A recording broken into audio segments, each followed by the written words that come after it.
السلام عليكم ومرحبا بكم معايا في قناتي مطبخ ام برهان. اليوم ان شاء الله جيتكم بوصفه جديده، على بالي بلي طولت عليكم وما شحت الوصفات مي الله غالب. اليوم ان شاء الله جيتكم بوصفه صيفيه رائعه خفيفه ظريفه الحمان وما نحبوا نبقاو في الكوزينه بزاف ونخمو بزاف، دونك جيتكم بوصفه راح تسهل عليكم وبنينه بزاف. دونك يلا نبداو بالوصفه تاعنا. راح نحتاج كميه نتاع البطاطا، يعني الوصفه تاعنا سهله ما فيها والو، فيها غير البطاطا، حبه تاع البيض، وانتم درتو اومليت رائعه وبنه تاعها ما تامنوش فيه، وايضا نحتاج فيها فرماج. دونك قلنا ناخذ كميه نتاع البطاطا، كل واحد يستعمل كميه على حسب افراد العائله تاعه. نديت حوالي 6 حتى 7 حبات، دونك نسكرفجوهم في سكرفاج الكبير.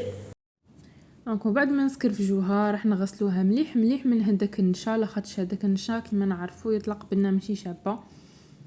دوك نغسلها غايه ونصفيها كما راكم تشوفوا. دوك تشوفوا كيفاش الماء هذاك ينزل فيه كاع هذاك النشا تاعنا هكذا، ونخليها تقطر معايا. ولا ما كاش عندكم الوقت ديروا كيفي عصروها كيما هكا بيدكم. دوك راح نحصر كامل الكميه نتاع البطاطا تاعي ونروحوا نديروا لها لي زيبيس.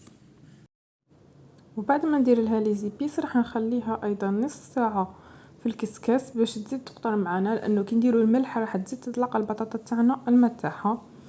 دونك هنا بعد ما كملت كامل الكميه نتاعي راح ندير لها كميه تاع الحرور وكميه تاع الملح، يعني حوالي نصف ملعقه صغيره، ونكب البطاطا تاعي في الكسكاس ونخليها تقطر يعني حوالي نصف ساعه تطلق داك الماء تاعها.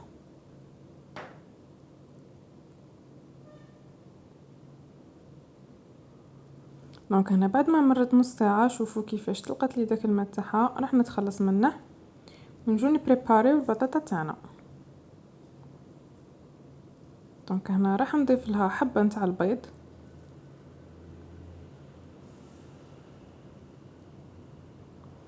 ونخلط كامل البطاطا تاعي مع الحبه تاع البيض. راح نضيف حوالي ايضا 2 مغارف نتاع الزيت.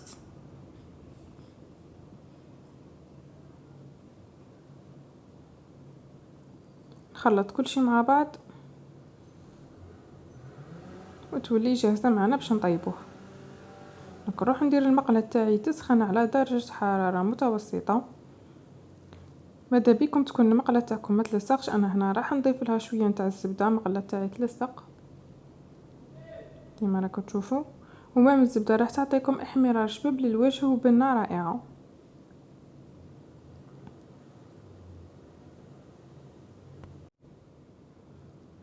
دونك بعد ما تذوب الزبده تاعي وتحمل المقله تاعنا، نفرش نص الكميه تاع البطاطا تاعي. لازم تكون الطبقه تاع البطاطا رقيقه، يعني باش تطيب معنا ما تبقاش معنا خضره.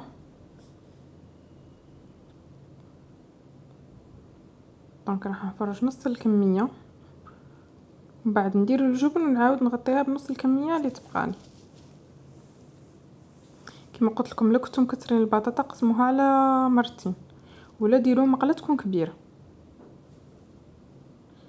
لانه اذا غلطتوا السمك تاع البطاطا تاعكم ما راحش طيب معاكم، يعني ما تنسيش بلي رانا دايرينها خضره. دونك هنا فرش نص الكميه تاعي، انا هنا جاتني سوا.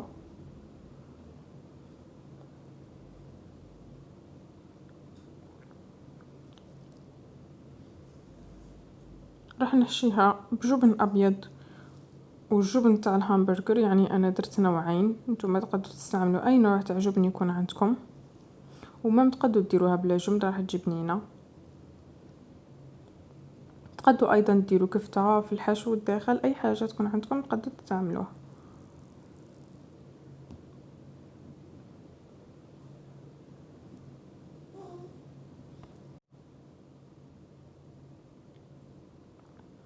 وهنا بعد ما فرشت الفرماج تاعي راح نعاود نغطي بالكميه نتاع البطاطا نتاعي اللي بقات لي،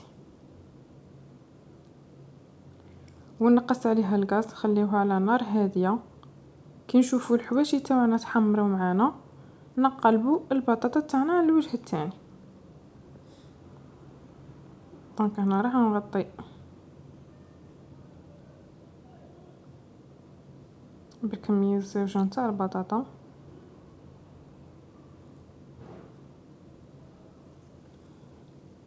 يعني صدقوني الوصفة تجي رائعة بنينة خفيفة، تقدروا ديروها مع اون سوب في هذا الصيف والحمان، حاجة خفيفة ما تشدش اليد وما فيهاش كامل بزاف المكونات، يعني حاجة اقتصادية. دونك راح نخليها على نار هاديه. كي نشوف الحوايج تاعي تحمروا معايا نعاود نولي باش نقلبها معاكم.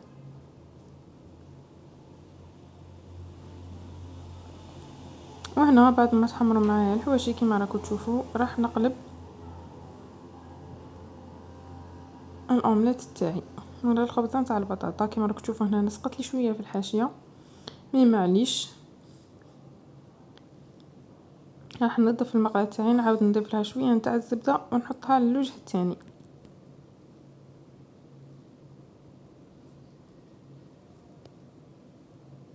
هكذا سحفوها غير بشويه، يعني هي ما راح لا تتفتت معكم لا والو، مي في هذيك الحبه تاع البيض راح تبقى حاكمه روحها. دونك بعد ما تتحمر على الجهه تشوفوها معايا جاهزه في طبق التقديم. وهذه هي الاومليت تاعي بعد ما وجدتها. شوفوا كيف جات، شكلها رائع، بنتها رائعه، يعني وصفه جميله جدا بنينه خفيفه في هذا الصيف. صدقوني بنتها بنه. راح نقطع معكم تشوفوا كيفاش جا الفرماج داخل فيها، وكما قلت لكم تقدروا تحشيوها باي حاجه تحبوها وتقدروا ديريوها بلا حشو ايضا. دونك هنا راح نقطع معكم باش تشوفوا الفرماج تاعنا كيفاش جا دايب من الداخل.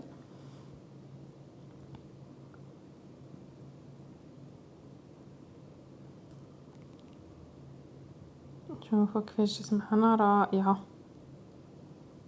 دونك ما بقى ليا غير نقول لكم ان شاء الله تكون الوصفه تاع اليوم عجبتكم، ودي اذا عجبتكم تعطيني رايكم في التعليقات، تشتركوا في القناه باش يوصلكم كل جديد، تدعمونا بلايك. نقول لكم نلقاكم في وصفات اخرى ان شاء الله. مع السلامه وتهلاو في روحتكم.